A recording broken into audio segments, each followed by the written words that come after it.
subject to punishment. Stephen was a spirit-filled, faith-equipped full-time minister. He got arrested and they accused him of always speaking against the Torah of Moshe, Acts chapter 6 verse 11. When he was asked to speak in his defense, he fired the gospel of Christ like a machine gun. The legalists became more infuriated when they heard the gospel of Christ, and they dragged him to the outskirts of the city where they stoned him to death. Saul was present and he consented with the other legalists that Stephen should be punished by way of stoning him to death. Acts chapter 8 verse 1. The punishment was carried out just as it is prescribed in the Torah. It was done by stoning him to death without mercy. The legalists were so zealous for the Torah. If anyone contradicted it, they would take it as breaking it. Then they would execute its just requirement, that is punishment, by way of stoning without mercy. In the New Covenant, people who disregard the gospel of Christ are subject to punishment. 2 Thessalonians chapter 1 verse 8 to 9, Hebrews chapter 10 verse 29. Hence, every gospel rejecter is under the Torah by default. Rejecting Christ is rejecting his finished work. It's rejecting his overpayment for sin and its effects. It's rejecting the unmerited favor of God and embracing the Torah. That's disobedience to the faith of the gospel of Christ. A person who is under the Torah of Moshe is always subject to punishment, since the Torah of Moshe brings punishment. Romans 4 verse 15. He is inevitably subject to punishment because he always breaks the Torah of Moshe.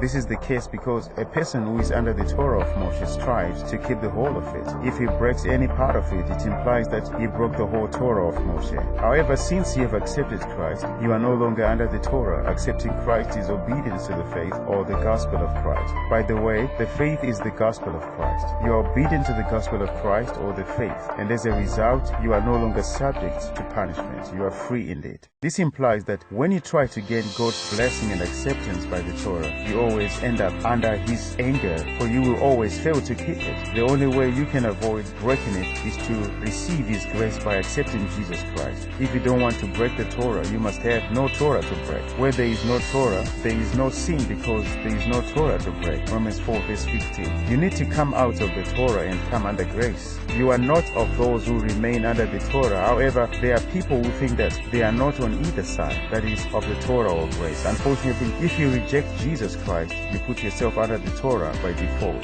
Once you reject Jesus Christ, you openly declare that you are able to solve the sin issue on your own. It is disobedience to the faith. It automatically makes you a subject to punishment. Thus, you become a Torah breaker who is not covered by the finished work of Christ. You will not be covered by the blood of Jesus Christ. You will have refused to accept Jesus Christ as your high priest and advocate. Jesus Christ is the only one who can free you from the curse of the Torah of Moshe. If you believe this gospel, you are justified. That is, just as if you have not sinned.